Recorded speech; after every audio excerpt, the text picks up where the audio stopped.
নমস্কার, আমি শর্মিলা। আপনারা সবাই কেমন আছেন? বঙ্গকন্যা ব্লগে আপনাদের সকলকে স্বাগত। আজ শুক্রবার সকাল 8:30 বাজে, তাই সেই রোজকার মতনই একটা ব্রেকফাস্টের তো কিছু বানাতেই হবে।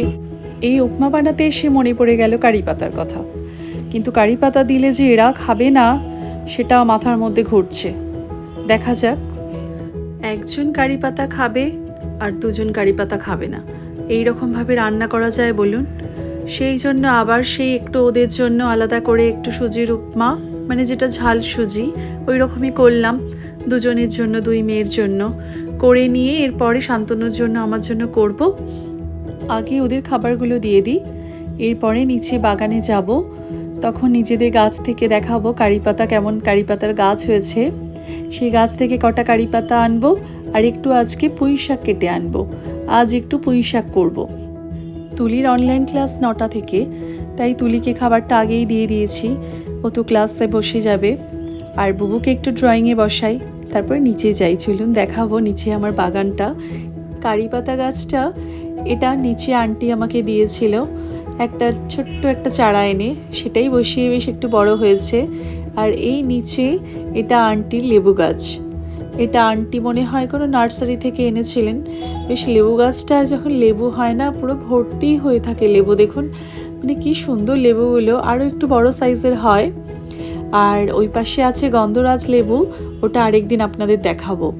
আর এই লেবু গাছের মধ্যে দেখুন পাতাগুলো একটু ঝরে গেছে। আর এই হচ্ছে আমার সেই পুঁই শাক, একটু কটা ডাল কেটে নিয়ে যাব, নিয়ে গিয়ে আজ একটু পুঁই শাক করবো।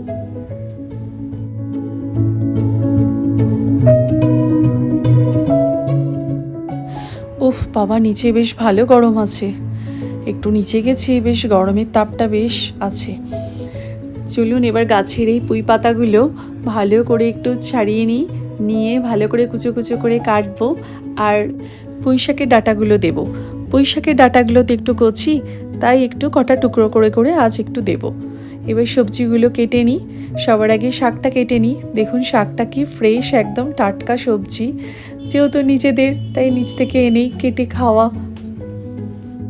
এপাশে আমি পুঁই পাতাগুলোকে সুন্দর করে কুচো কুচো করে কেটে রেখেছি, ধুয়ে নিয়েছি। আর এবার ডুমো ডুমো করে আলু, একটু কুমড়ো, আর এই পাশে রেখেছি কুমড়োর যে উপরে বীজ থাকে, সে বীজের সঙ্গে লাগানো থাকে না জিনিসগুলো, বীজগুলোকে বের করে এই জিনিসটা আমি এরকম ধুয়ে রেখেছি।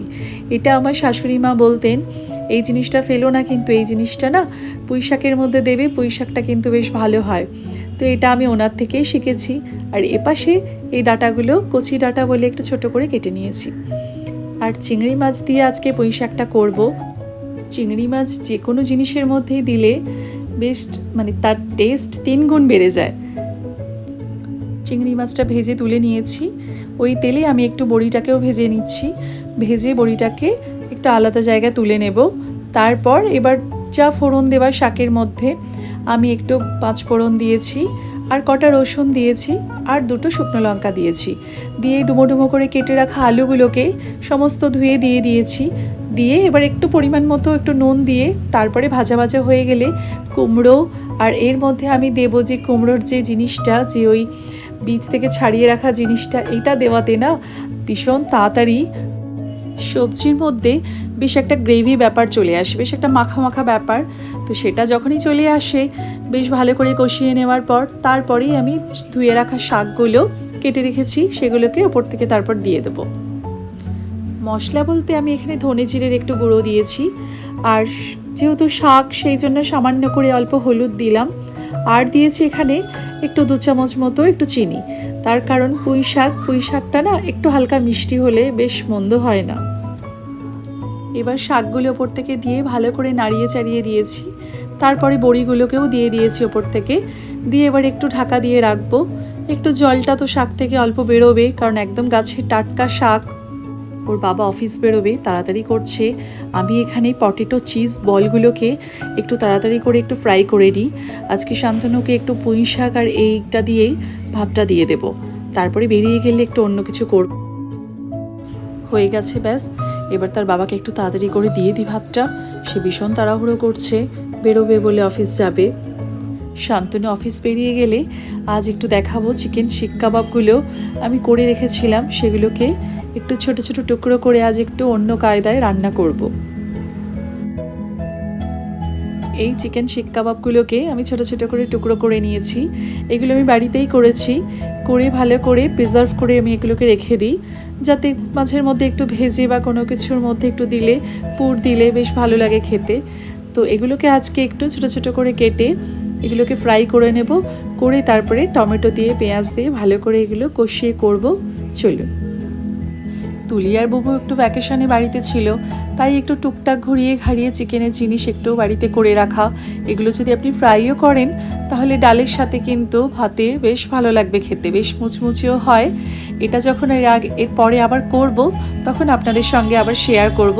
এগুলো করে কিন্তু প্রিজার্ভ করে আপনি 1 সপ্তাহ 10 দিন রাখতে পারেন। এবার আমি একটু পেঁয়াজগুলোকে কেটে নিচ্ছি লম্বা লম্বা করে। কেটে নিয়ে যেরকম আপনি মাংস করেন সেরকম করতে পারেন, শুধু এটাতে একটু ঝালটা কম দেব। এর আগে একবার জানেন আমি এরকম শিক কাবাব করেছিলাম সোয়াবিন দিয়ে। সেই সোয়াবিনটাকে ভালো করে বয়েল করে সুন্দর করে মিক্সিতে দিয়ে করেছিলাম, সমস্ত কিছু মশলাপাতি দিয়েছি। কিন্তু যখন ফ্রাই করেছি, ফ্রাই করার পরে বুবু খেয়ে বুঝতে পেরেছিল, তারপর থেকে যখনই শিক কাবাব এরকমভাবে দিই না, সে সবার আগে ভালো করে টুকরো টুকরো করে দেখে। এই পাশে আমার ননস্টিক কড়াতে তেলটা গরম করে নিয়েছি, তারপর কেটে রাখা পেঁয়াজগুলোকে ওপর থেকে দিয়ে দিয়েছি।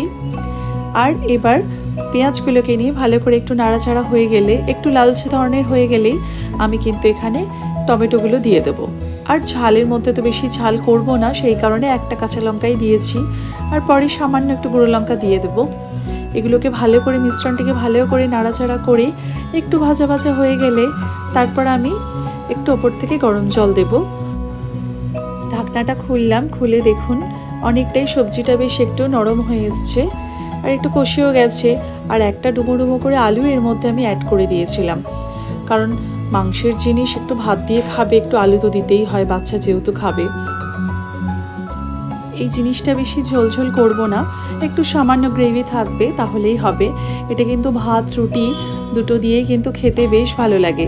আর এইগুলো ওপর থেকে দিয়ে একটু পরে আমি কসুরি মেথি দিয়ে দেবো। কসুরি মেথি দেওয়ার জন্য না বেশ গন্ধটা অন্যরকম বেরোয়।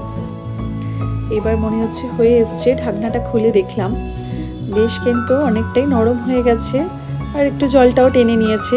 এরপর আমি ভাবলাম একটু ওপর থেকে কাসুরি মেথি দেব, কিন্তু আর এর মধ্যে দিলাম না, গন্ধটা বেশ ভালো আজকে বেরোচ্ছে।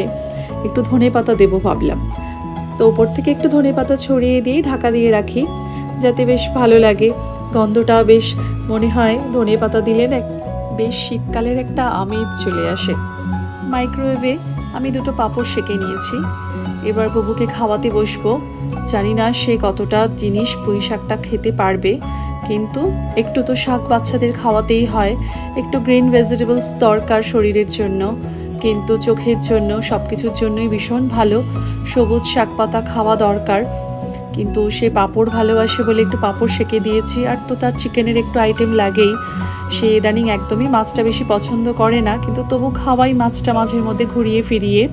বুবু কিছুতেই ফোনটা দিচ্ছে না, সে আমার ফোনের পিনটা যে করেই হোক জেনে গেছে। মানে যখন ফোনটা খুলছিলাম আমার পেছন দিকে দাঁড়িয়েছিল, ফোনের পিনটা যথারীতি সে জেনে গেছে। কিন্তু খাবার সময় তো আমি একদমই ফোন টোন এই সমস্ত কিছুই দিই না। সে একটু কার্টুন দেখে খেলে খাবে, না হলে আমার সঙ্গে কথা বলতে বলতে বা গল্প করতে করতে ওকে আমি খাওয়াই। ফোনটা তখন একদমই দিই না। বাচ্চারা যেই জিনিসটা খাচ্ছে না সেটা সবার আগে তাকে দেখতে হয়, কোন জিনিসটা তুমি শাক দিয়ে খাচ্ছ না মাছ দিয়ে খাচ্ছ, সেটা দেখে খাওয়াটা ভীষণ দরকার। তাহলে সেই খাবারগুলো না স্বাদ বুঝবে, বা সে সেকেন্ড টাইম সেই খাবারগুলো আপনার কাছ থেকে চাইবে যে মা আমাকে ওই খাবারটা দাও, ওটা কিন্তু এইরকম ধরনের খেতে হয়। এই জিনিসগুলো সেই শাক খাবে না বলে তার মুখটা দেখুন, বুঝতেই পাচ্ছেন সে একেবারে শাক পছন্দ করে না। কিন্তু তা বললে তো শুনবো না, শাক তো খেতেই হবে, শাক দিয়ে ভাত সমস্ত কিছু বাচ্চাদের একটু টেস্ট করাতে হয়। আর সেগুলো খাওয়াটাও ভীষণ দরকার, শরীরের পুষ্টি প্রোটিন এগুলো তো সবই দরকার। যাই হোক, বুবু খাওয়াটা কমপ্লিট করে নিলেই হলো। ও এদিকে খাক, আমি এবার তুলিকে ডাকি। আজকের মতো আমি এখানে ব্লগটা শেষ করছি। আপনারা ভালো থাকবেন, সুস্থ থাকবেন, পজিটিভ থাকবেন।